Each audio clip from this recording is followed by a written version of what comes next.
Nuclear energy is the most regulated system in the power sector and therefore guarantees safety of users and the environment.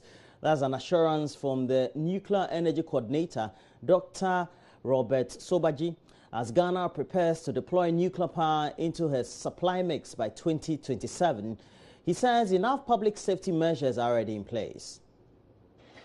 The Radiotherapy Center at the Komfo Anokye Teaching Hospital is the oldest radiotherapy center in Ghana.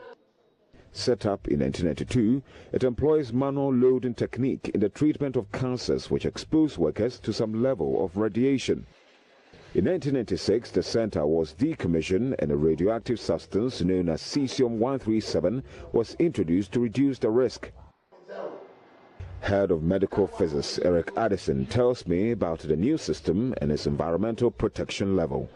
What we intend doing now is to change from the low dose rate to the high dose rate. We'll be using cobalt to treat, but it's a high dose which will involve just a few minutes and we treat them in fractions. With the external beam, we now have a cobalt which was installed in 2002, and that's what we're using as our external beam radiotherapy for our patients. And that one, the wall thickness in terms of safety is about 1.2 meters.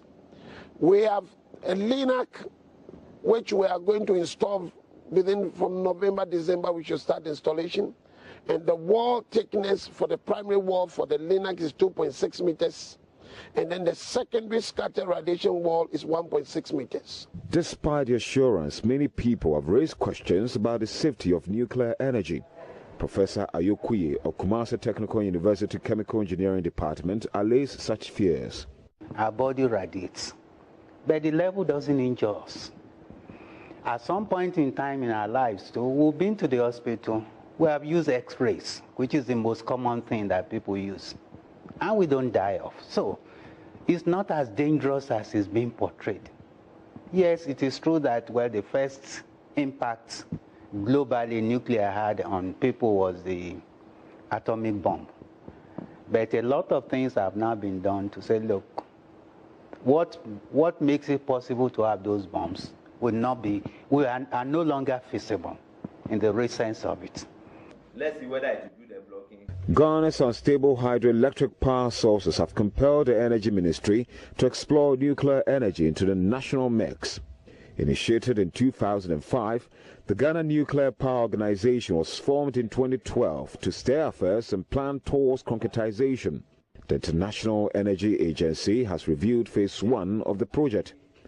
Dr. Robert Sobaji is coordinator of the nuclear power project. By our roadmap, we should be able to integrate nuclear by 2027 or 2030. Nuclear energy is the most regulated energy sector in the whole energy systems. When you take hydro, gas, thermal, solar, wind, there's no sector regulated than nuclear, because with nuclear, as your national regulator is controlling you, the international body is also controlling and also making sure things. Kumasi Technical University and its partners have held an international workshop on nuclear security and safety. Collaborators are the African Center for Science and International Security, Nuclear Regulatory Authority of Ghana, a School of Nuclear and Allied Sciences. The training seeks to educate media practitioners and decision makers on security issues related to nuclear energy application. Reporting for Joy News, Kwesi Deborah.